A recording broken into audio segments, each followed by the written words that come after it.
안녕하세요. 취미로 철학하는 남자입니다. 제가 오랜만에 영상을 올리게 되었는데요. 제 개인적인 사정들이 좀 겹치다 보니까 좀 올리는데 지연이 좀 생겼습니다. 아무튼 최대한 빨리 올리고자 해서 평일에 작업을 했고요. 아무튼 일단 오늘 정리할 거는 국가 5권 내용을 정리를 한번 해볼까 하는데요.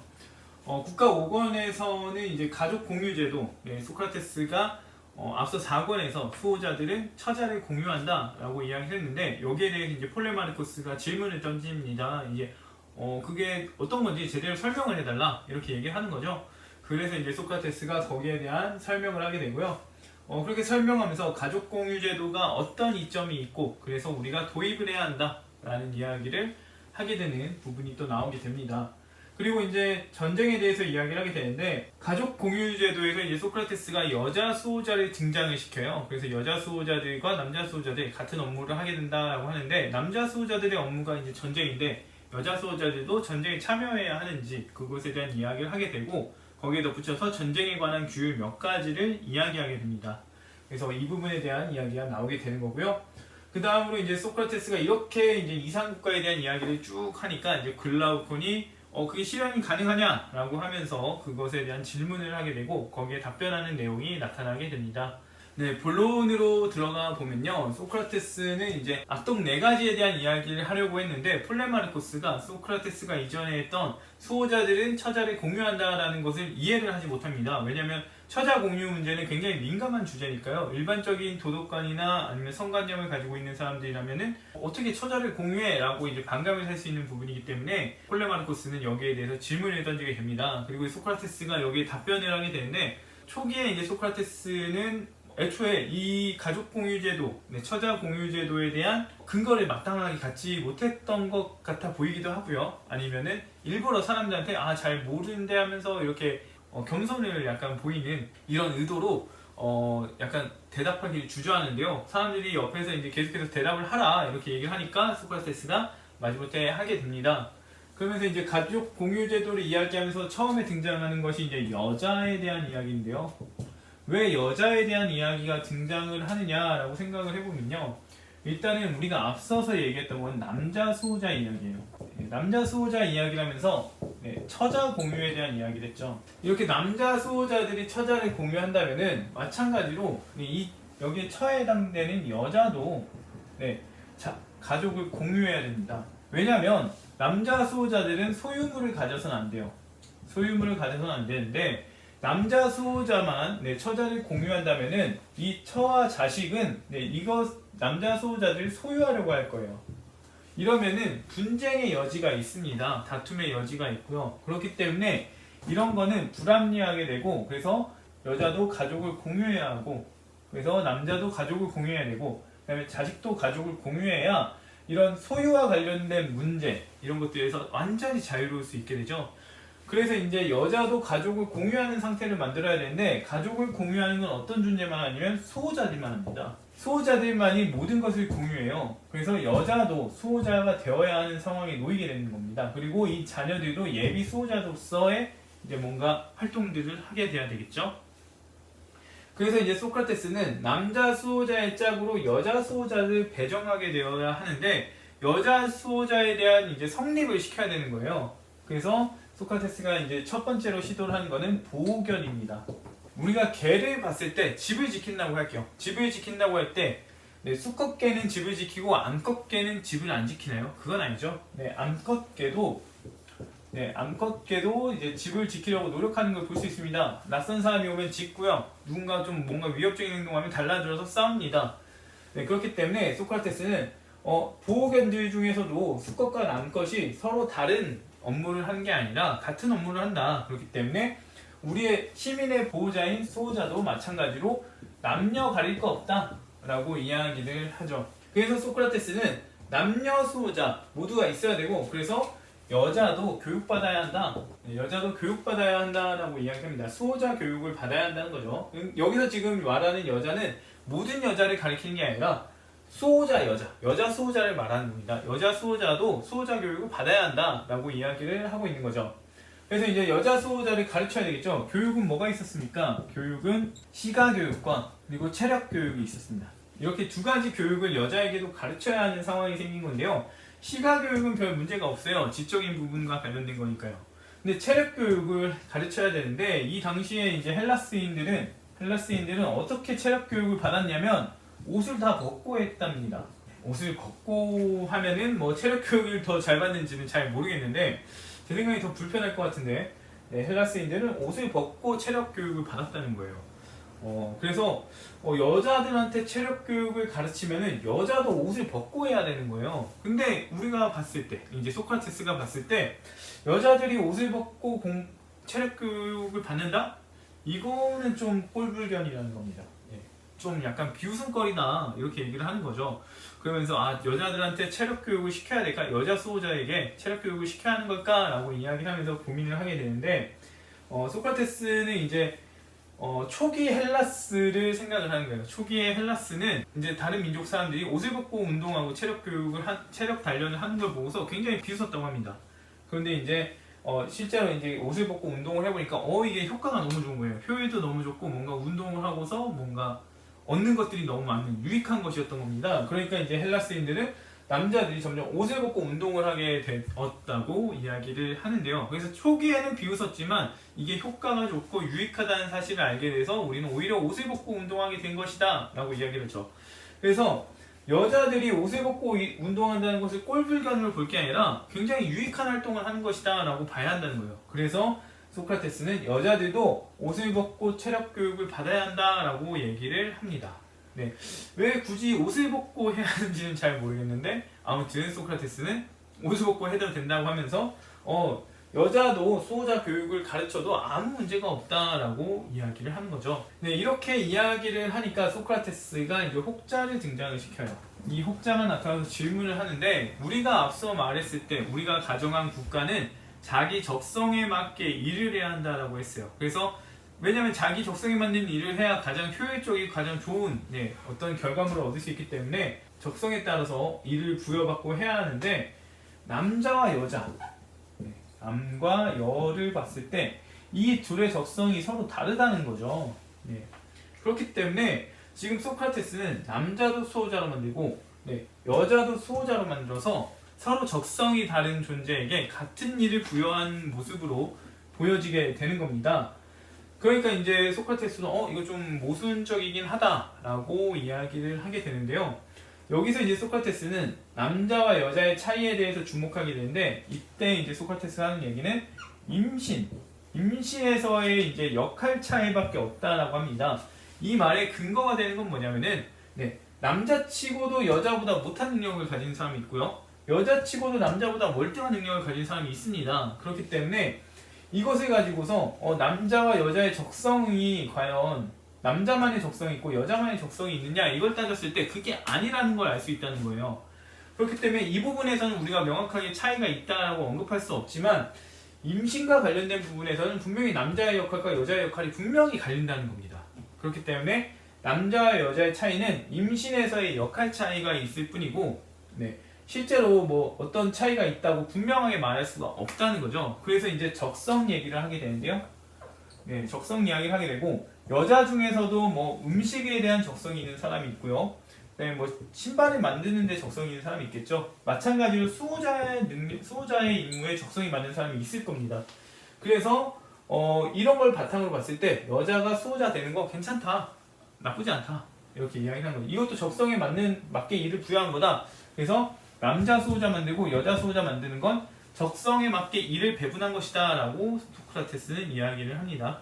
말이 되죠. 이렇게 이야기를 하면서 소크라테스는 여자 수호자가 생기면 왜 좋은 것인지 이제 타당성을 이야기하게 되는데 수호자들은 시민 중에서도 나라에 유익한 존재예요. 훌륭한 나라에 도움이 되는 존재이기 때문에 나라에 많으면 많을수록 좋습니다. 근데 이제 남자 수호자만 만드는 것보다는 여자 수호자를 만들면 더 수호자가 많이 늘어날 거 아니에요. 그렇기 때문에 국가적인 도움이 된다라고 이야기를 하게 되고요. 그래서 여자를 수호자로서 교육하는 게 우리나라에 굉장히 좋은 일이다라고 이야기를 하게 됩니다. 이렇게 남자 수호자와 여자 수호자를 성립을 시켰잖아요. 이렇게 해서 이제 가족을 이루게 되면 어떤 게 생길까요? 자녀가 생기게 되겠죠. 이렇게 가족을 이룬다기보다는 둘이 결합을 하게 되면 둘이 서로 이제 교육을 받고 하다 보면은 자연스럽게 성관계를 하게 될 거고요.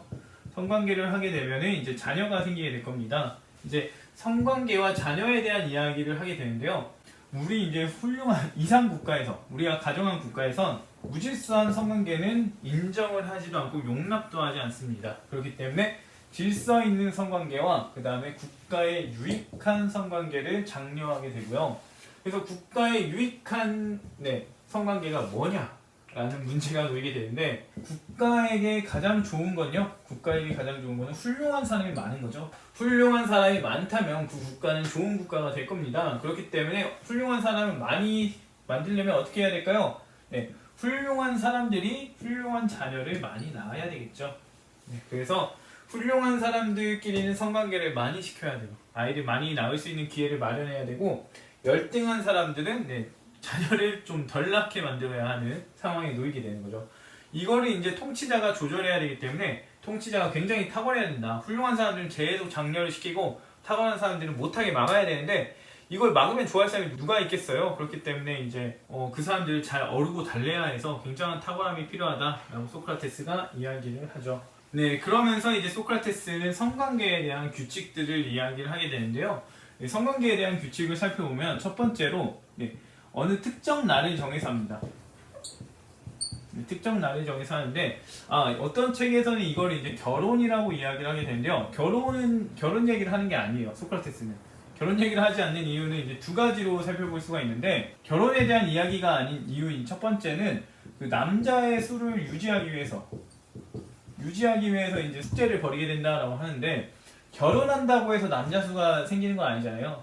결혼한다고 해서 남자 수가 생기는 게 아니라 성관계를 해야 생기는 거기 때문에 이거는 해당이 안 되고요. 결혼이라고 할 수가 없고요. 두 번째로는 뒤에 보면 이제 가족 이야기를 하게 되는데요. 부모와 자녀 이야기를 하게 돼요. 부모와 자녀 이제 가족 간의 성관계는 하지 말아야 된다라고 하는데 가족의 구분은 어떻게 지냐면은 결혼한 지 7에서 10개월 된 후에 태어난 자녀들이라고 얘기를 합니다. 근데 결혼한 지 7에서 10개월 됐을 때 자녀가 태어나는 건 아니잖아요. 결과적으로 이거는 임신기간입니다. 임신기간. 임신기간이고 이 임신기간의 시발점이 되는 거는 이제 성관계한 날이겠죠. 성관계한 날이 되기 때문에 결혼을 이야기하면 안 되고 성관계에 대한 이야기로 보고서 접근을 해야 올바른 접근이라고 할 수가 있을 거예요. 이런 이유 때문에 지금 제가 성관계에 대한 이야기를 하고 있다라고 얘기를 하는 거고요. 아무튼 성관계를 특정 날에 이제 몰아서 해야 되는 거예요. 집단적으로 한다는 거죠. 집단적으로. 그래서 이걸 보면 이제 그 원주민들이나 이런 고대 부족들 이런 사람들이 왜 집단적으로 성관계를 했는지 이것에 대한 어느 정도의 이해를 좀 가져볼 수 있겠죠.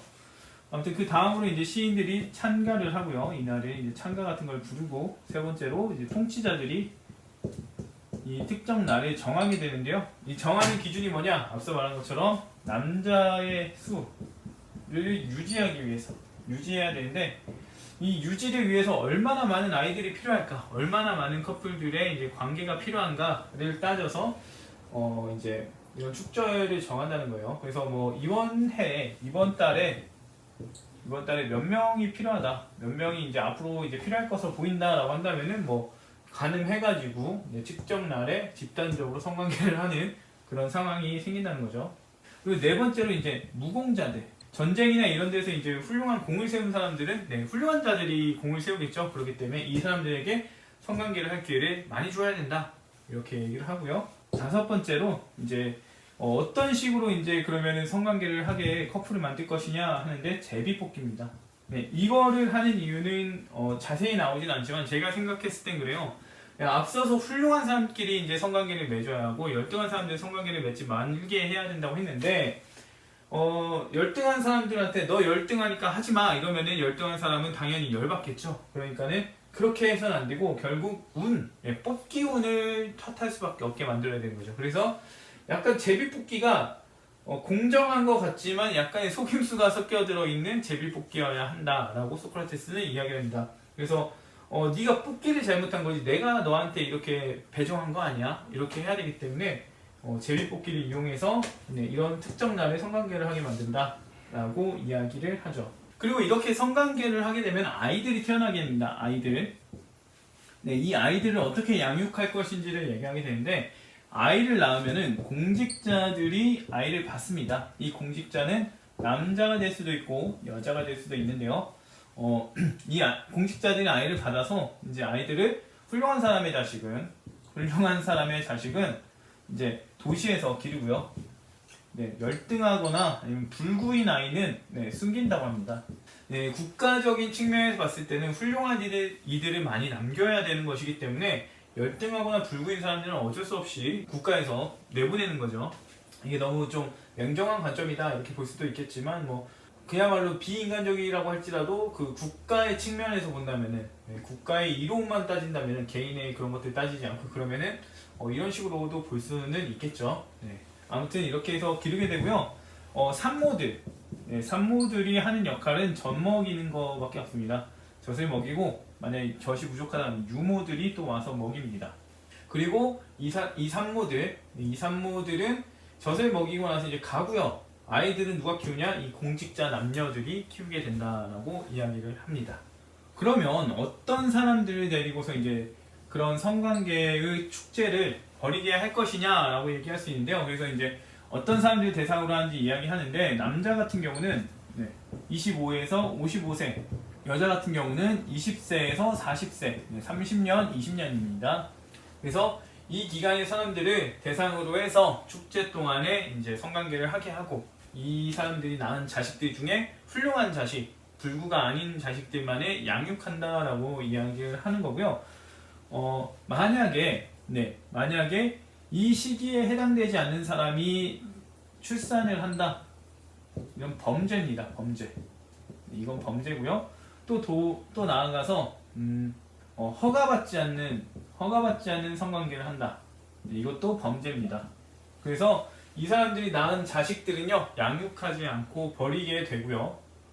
그 다음에 이제 만약에 이 시기를 넘어가면 어떻게 하냐? 이 시기를 넘어간 사람들, 이 사람들은 자유로운 성관계가 가능합니다. 네, 그래서 자유로운 성관계가 가능한데 하지 말아야 될 거 몇 가지가 있어요. 첫 번째는 이제 근친입니다. 네, 가까운 가족과는 성관계가 해서 안 되고요. 그 다음에 출산을 하면 안 됩니다. 출산하면 안 되고, 출산하게 될 경우에는 양육하지 않습니다. 이렇게 이야기를 하죠. 이렇게 이제 소크라테스가 가족 간의 성관계를 막아버리니까 이제 글라우콘이 질문합니다. 아니, 우리는 지금 가족을 공유하고 있지 않느냐? 근데 누가 엄마인지 아빠인지를 어떻게 하느냐? 누가 내 자식인지를 어떻게 하느냐라는 거죠. 그러니까 이제 소크라테스가 뭐라 그러냐? 우리가 축제를 했잖아요. 축제일로부터 7에서 10개월 뒤에 태어난 아이들은 모두 자녀고요. 이 자녀 입장에서는 자기가 태어난 날로부터 7에서 10개월 전에 축제에 참여했던 사람들은 모두 부모입니다. 그래서 이 두 해당되는 사람들은 전체가 그야말로 가족이 되는 거죠. 부모와 자녀가 되는 겁니다. 그렇기 때문에 이런 경우에 해당되는 사람들은 서로 성관계를 하면 안 되는 거고요. 만약에 제비뽑기를 하다가 해당되는 사람들이 뽑힐 수 있잖아요. 그럴 경우에는 신의 승인을 받고 이제 성관계를 해도 된다라고 한다면은 그때는 이제 허락을 해주는 방식으로 진행이 된다고 합니다. 이렇게 소크라테스는 가족 공유 제도에 대한 설명을 하고요. 이제 가족 공유 제도의 이점이 무엇인지에 대해서 이야기를 합니다. 가족 공유 제도의 첫 번째 이점은 국가의 분열을 방지하는데요. 어떤 논리로 그렇게 되냐면은, 일단 국가의 가장 좋은 건요, 분열하지 않는 거고요. 국가에게 가장 나쁜 거는 분열하는 겁니다. 분열하는 건데, 국가가 분열하지 않으려면 어떻게 해야 되냐? 목적이나 생각이 같아야 돼요. 어떤 걸 바라보는 관점이 다 같아야 합니다. 근데 만약에 이 목적과 생각이 다르다 하면은 분열될 여지가 있는 거예요. 근데 우리가 이제까지 가정했던 국가는요, 일단 그 통치자와 시민의 관계에서 우리가 가정한 국가는 통치자가 시민을 어떻게 여기냐? 부양자로 여기고요. 시민은 통치자를 보조자로 여깁니다. 그러니까 어떤 관계냐? 협력 관계라는 거죠. 협력 관계예요. 서로 이제 필요하다. 서로가 이제 서로에게 의존하고 있는 관계다. 이렇게 볼 수가 있는데, 일반적인 국가는 어떻게 되냐? 통치자가 시민을 노예로 보고요. 시민이 통치자를 군주로 봅니다. 그렇다 보니까 협력 관계가 아니라 종속적인 관계가 되죠. 종속 관계가 돼서 이 경우에는 약간은 불만이 더 생길 수 있는 그런 것들이 되죠. 그래서 우리가 가정한 국가는 협력 관계여서 좀 더 분열될 가능성이 적지만 종속 관계이기 때문에 일반 국가는 분열될 가능성이 높습니다. 그리고 여기에 더해서 통치 집단을 보면요. 통치 집단을 보면 우리가 가정한 국가는 가족이에요. 다 가족들로 구성이 될 거고요. 일반적인 국가 같은 경우는 가족으로 구성되는 게 아니라 남들인 신하들로도 구성이 되죠. 그래서 일반적으로 사람들은 나의 이득과 가족의 이득이 제일 우선이게 되는데 우리 이 가정된 국가는 우리 전체가 가족이기 때문에 모두의 이득을 생각하는 반면 일반 국가는 우리 가족에 대한 이득만 생각하기 때문에 서로 분열될 가능성이 더 높습니다. 그래서 우리가 가정한 국가가 분열되지 않고 유기체적인 국가, 모두가 누군가 성공하면 가족들은 누가 좋은 일이 생기면 같이 기뻐하잖아요. 그런 것처럼 우리의 국가는 굉장히 훌륭하다, 유기체적인 국가다 이렇게 얘기를 하게 됩니다. 그러면 이 유기체적인 국가가 어떻게 가능해졌느냐라고 본다면은 무엇 때문이다? 가족 공유 제도 때문이다 라는 거죠. 그래서 가족 공유 제도가 있으면은 우리의 국가는 분열할 가능성도 적고 유기체적인 국가가 될 것이다 라고 소크라테스는 이야기를 하는 겁니다. 이렇게 가족 공유 제도의 이점으로 볼 수 있는 가장 큰 장점인 국가 분열 방지라는 특징을 설명을 하고요. 그 다음에 이제 소크라테스가 이점들에 대해서 나열을 하게 되는데, 첫 번째는 폭행죄의 고소가 성립이 안 된다는 겁니다. 그리고 세 번째로는 불화가 줄어든다는 거예요. 불화가 줄어든다는 거. 여기서 이제 불화는 연장자와 연소자의 불화인 것 같아요. 그리고 네 번째로는 경제적 문제에서 벗어납니다. 경제적 문제.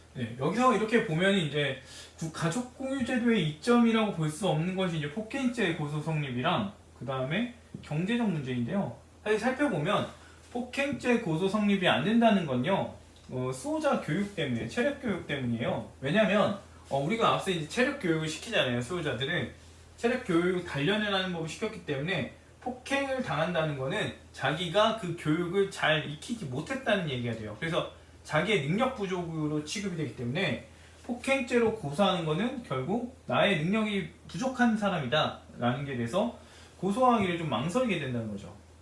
그래서 이런 효과를 볼 수 있다라고 하는데, 이게 과연 좋은 건지 잘 모르겠습니다. 왜 이런 얘기를 했는지 설명이 좀 부족한 것 같아서 좀 아직 잘 모르겠고요. 그 다음에 이제 경제적 문제 얘기를 했는데, 가족 공유 제도를 해서 경제적 문제가 없어지는 게 아니라 수호자가 되고, 수호자를 사람들이 지원을 하게 되면, 시민들이 지원을 하게 되면은 경제적 문제가 없어지죠. 그래서 국가가 망하지 않는 이상은 수호자들은 경제적 문제 없이 살 겁니다. 그래서 이게 가족 공유 제도의 이점이라고 보기는 좀 어렵고 수호자 제도의 이점이라고 볼 수는 있을 것 같아요. 아무튼 그렇고요. 세 번째 이제 불화가 줄어든다는 거는 어느 정도 일리가 있는데, 일단은 그 연장자들이 연소자들을 처벌하게끔 되어져 있어요. 왜냐? 이 연소자들의 부모뻘이 되기 때문에 연장자들이요. 그래서 이 연장자들에게 함부로 대하지 못합니다. 왜냐? 우리의 부모일 수 있으니까. 그리고 이 사람을 건드렸을 때 이 사람의 자녀가 스스로 뻑적하다는 거죠. 그렇기 때문에 쉽게 건드릴 수 없다 라고 이야기를 합니다. 그래서 이런 점들로 보면은 수호자들의 삶이 굉장히 행복해 보인다는 거예요. 왜냐하면 국가에서 이 시민들이 수호자들의 삶을 지원해주고 있고요. 그래서 경제적 문제도 없죠. 그리고 이 사람들은 수호자의 삶을 살기 때문에 존경받습니다. 존중받고 존경받게 되고요. 그 다음에 마찬가지로 죽었을 경우에도 이 사람이 굉장히 노력하면서 살다가 죽었기 때문에 또 장례도 치러주고 존중받게 되죠. 그렇기 때문에 이 수호자들의 삶이 농부의 삶과 비교해 본다면 더 훨씬 낫다라고 이야기하게 됩니다. 사적인 소유는 없지만 농부의 삶보다 훨씬 낫다는 거죠. 그렇기 때문에 수호자들의 삶이 행복하다. 앞서 우리는 수호자들이 가진 게 없기 때문에 행복하지 않아 보인다고 했지만, 이제 보니까 뭐 가진 건 다 가졌다는 거죠. 남들의 존경도 받고 경제적 문제도 없고, 그렇기 때문에 뭐 수호자들의 삶도 괜찮다 이렇게 얘기를 하게 됩니다. 그래서 소크라테스는 수호자들이 사적 재산을 소유하지 않는 것이 오히려 나은 것이다 라고 얘기를 하게 되는 거죠. 왜냐하면 사적 재산을 소유하거나 사적인 것을 소유하게 되면은 자기 것만 챙기게 되기 때문에 수호자들이 국가를 행복하게 만들지 못하는 상황에 놓이게 되고요. 그렇기 때문에 수호자들이 자신의 이득을 충분히 보지 못한다면은 결국 자기도 불행하고 국민들도 불행하고 그런 상황이 생겨서 수호자들은 사적인 걸 소유하지 말고 모든 걸 공유하고 살다 보면은 모두가 좋아지는 현상이 생겨버린다 라고 소크라테스는 이야기를 합니다. 이렇게 가족 공유 제도에 대한 이야기를 하고 나서 앞서 이제 소크라테스가 여자 수호자들의 이야기를 했거든요. 여자 수호자의 얘기를 했기 때문에 여자들도 수호자의 업무를 해야 되는데 수호자의 업무 중에 하나인 전쟁에 대한 이야기를 합니다. 그래서 남자들이 전쟁에 참여하듯이 여자 수호자들도 전쟁에 참여해야 한다라고 이야기를 하죠. 그러면서 아이들에 대한 얘기를 하는데 이 아이들은 예비 수호자들이죠. 예비 수호자들에 대한 이야기를 합니다. 그래서 예비 수호자들은 전쟁에 가서 경험을 쌓아야 된다. 보고서 앞으로 이제 내가 어떤 걸 해야 하는지, 그 다음에 어떤 것들이 필요할지, 이런 것들 실상을 제대로 체험해야 된다는 거죠. 그래서 이렇게 이야기를 하니까 이제 그 이야기를 듣던 글라우코는 만약에 전쟁에 가서 수호자들이 모두 죽고 아이들도 죽어버릴 수 있지 않느냐라고 합니다. 그러니까 이제 소크라테스는 위험하긴 하더라도 이 전쟁을 경험하는 거는 굉장히 큰 자산이 되기 때문에 이런 것들을 시켜야 된다라고 얘기를 해요. 그러면서 위험할 수 있으니까 안전하게 하자라고 얘기하게 되고 그 방법 세 가지를 얘기하게 되는데 첫 번째는 위험성을 판단하는 거고요. 전쟁의 위험성을 판단하는 거고 두 번째는 통솔자를 고용하는 거예요. 통솔자. 아이들 통솔할 사람을 고용하고요. 세 번째로는 아이들에게 승마술을 배우게 합니다. 그래서 전쟁이 위험하다고 판단되면 데리고 가지 않는 거고 아이들이 위험을 판단하지 못할 수 있으니까 경험 있는 통솔자를 이제 고용을 해서 아이들에게 위험을 알려주고 그래서 아이들이 이끌어서 위험에서 벗어날 수 있게 해줘야 되는 거고요. 그 다음에 아이들이 위험에 처했을 때 붙잡히면 안 되기 때문에 승마술을 배우게 해서 아이들이 재빨리 빠져나갈 수 있게 해야 한다라고 이야기를 하게 됩니다. 이렇게 이제 아이들을 가르쳐야 되는 부분에 대한 이야기를 하고 나서 소크라테스는 전쟁의 규율에 대해서 이야기를 하게 됩니다. 네, 전쟁의 규율에 대해서 소크라테스가 이야기를 할 때 이제 첫 번째로 말하는 거는 대열, 이탈, 그 다음에 무기 버림. 네, 이것에 대해서 어떻게 처리할지를 얘기하게 되는데 여기에 대해서는 이제 강등합니다. 네, 이제까지 수호자로서의 이제 역할을 못 수행했기 때문에 강등해 버린다는 거죠. 그래서 일반 시민으로 전환시켜 버린다는 거고요. 두 번째로는 이제 포로가 되었을 때입니다.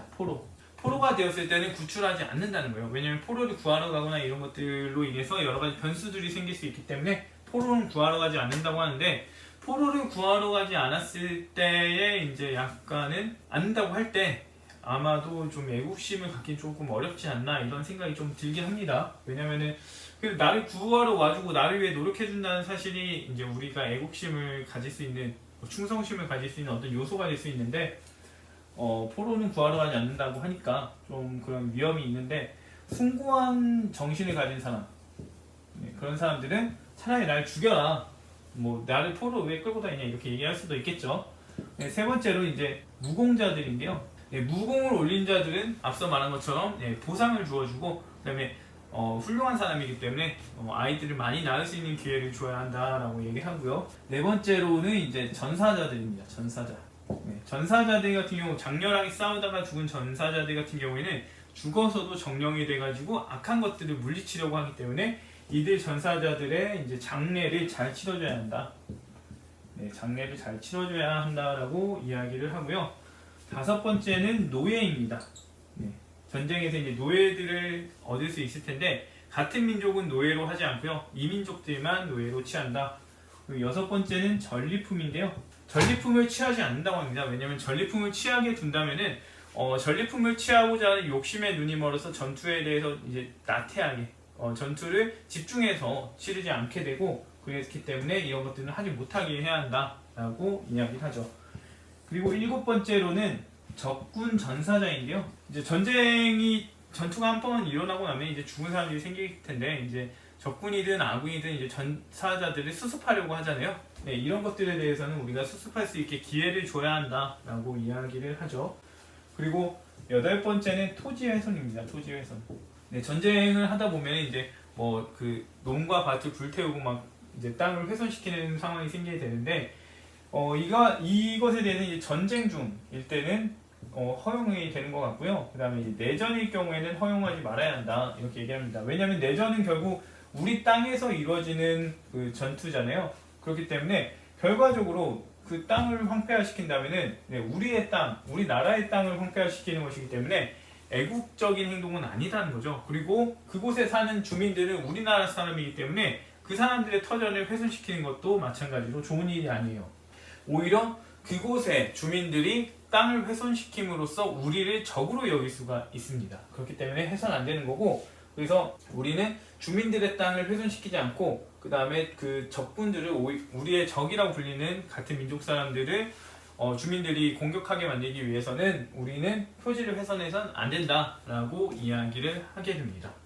이렇게 이제 전쟁과 관련된 규율들을 소크라테스가 이야기하고 이것에 대해서 법으로 제정하기에 이르게 되죠. 네, 이렇게 소크라테스가 이상국가에 관련된 이야기를 하니까 이제 글라우콘이 이제 묻습니다. 이런 이야기 좋은데 실현이 가능하냐라고 묻게 되는데요. 소크라테스가 여기에 대해서 이제 우리가 이 이야기를 하게 된 거는 정의와 불의를 찾기 위해서 한 거지 실현 가능성을 논하기 위해서 한 건 아니다라고 이야기합니다. 그러면서 비유를 들게 되는데 화가가 어떤 아름다운 그림을 그렸을 때, 이 그림의 실제 여부를 논하지 않잖아요.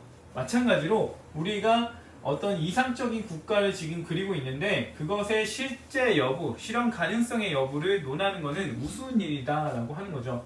화가 그림 보고서 어떤 미소년을 그렸는데 이 미소년이 실제 존재하는 사람이냐? 이렇게 묻는다면, 이게 존재할 수 있는 거냐? 라고 묻는다면 이거 좀 이상한 사람으로 취급이 되겠죠. 마찬가지의 상황이라고 소크라테스가 이야기를 하는 겁니다.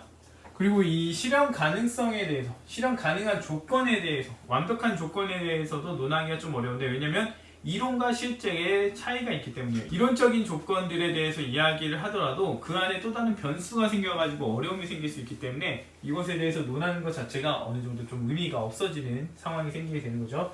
그럼에도 불구하고 소크라테스는 우리가 실현 가능한 조건에 대해서 살피는 건 좀 어느 정도 의미가 있다고 하는데, 그 실현 가능한 조건이 뭐냐라고 했을 때 우리가 말할 수 있는 거는 철인이 지도자가 되는 거라고 합니다. 지도자가 철인이 되거나 철인이 지도자가 되는 거라고 이야기를 하죠. 그래서 여기서 이제 철인이 무엇이냐라는 접근을 하게 되는데, 여기서 철인은 지식, 지혜를 사랑하는 사람입니다. 지혜를 사랑하는 사람이에요.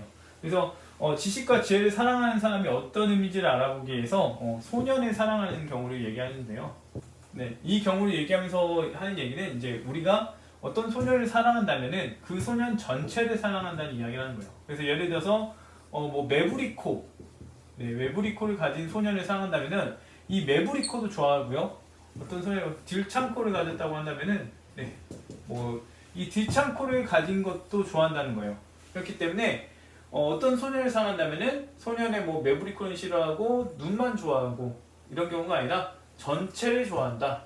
그래서 마찬가지로 철인이 지식을 사랑한다면은 특정 지식만 좋아하는 게 아니라 모든 지식, 모든 지혜를 사랑하는 사람이다 라고 이야기를 하게 됩니다. 그러니까 이제 글라우콘이 이 이야기를 듣고서 하는 얘기가 뭐냐면 지식과 지혜를 사랑해서 보고 듣는 걸 좋아하는 사람이 있다. 이 사람들도 그러면은 철인이냐, 지식, 지혜를 사랑하는 사람이냐 라고 묻는데요. 여기에 대해서 소크라테스는 아니다 라고 얘기를 하게 됩니다. 왜 아니냐면 이 지식, 지혜를 사랑하는 사람들은 본질을 찾는 사람들이고요. 본질을 찾는 사람들이고, 이 보고 듣는 것을 좋아하는 사람들은 본질을 찾는 게 아니라 감상을 좋아한다는 거예요. 감성적 의견을 쫓는 사람들이기 때문에 이 사람들과는 분명히 다르다라고 합니다. 좀 더 간단하게 말하면은 이데아를 쫓는 사람들이고요. 이데아를 쫓는 사람들이고, 이 감상적 의견을 가진 사람들은 이데아가 아니라 어떤 의견, 복사라고 하죠. 의견을 쫓는 사람들이라고 합니다. 그래서 이데아를 통해 얻는 것은 지식, 고정불변의 것이 명확한 것이기 때문에 지식이고, 이거는 의견에 해당이 되는 상황이 생기는데요. 그러면서 이제 소크라테스가 이 이야기를 어떻게 하냐? 아름다운 것을 통해서 이야기를 하는데요. 여기는 좀 어려울 수 있습니다. 왜냐하면 이데아와 관련된 이야기이기 때문에 이데아에 대한 개념이 정확하게 정립되지 않은 것이라면 이 두 가지의 차이를 조금 이해하기가 어려울 수 있어요. 근데 이 이데아에 대한 이야기는 나중에 기회가 되면 할 거기 때문에 여기서는 깊게 이야기를 하지 않고요. 아무튼 소크라테스는 처리는 이데아를 쫓는 사람들이고, 네, 일반 대중은, 네, 대중은 아름다운 것, 그래서 의견을 쫓는 사람들이다 라고 이야기합니다. 결과적으로 이제 본질, 탐구자들에 해당이 되는 거고, 이 사람들은 탐구자들은 아니고 그냥 뭔가 교양적인 지식 이런 것들을 추구하는 사람들이라고 볼 수가 있겠죠. 교양적 지식 아니면은 약간 허세적 지식, 불분명한 지식 이런 것들, 불분명한 의견 이런 것들이라고 해야 될 것 같습니다. 불분명한 의견 이렇게 보고서 지금 대중하고 철인을 구분을 하게 됩니다. 이렇게 하면서 5권이 마무리가 되게 되는데요. 이 마지막 부분에서 이데아에 대한 부분이 조금 설명이 미흡할 수 있기는 한데, 이거는 나중에 기회 되면 할 거니까, 네, 너무 이게 어떤 의미일까 한번 고민을 해보시는 것도 좋을 것 같고요. 아무튼 5권의 내용은 여기서 정리하도록 하겠고요. 다음에 이제 6권에 대한 이야기로도 오고 이데아에 대한 이야기로도 다시 이제 영상을 찍어보도록 하겠습니다.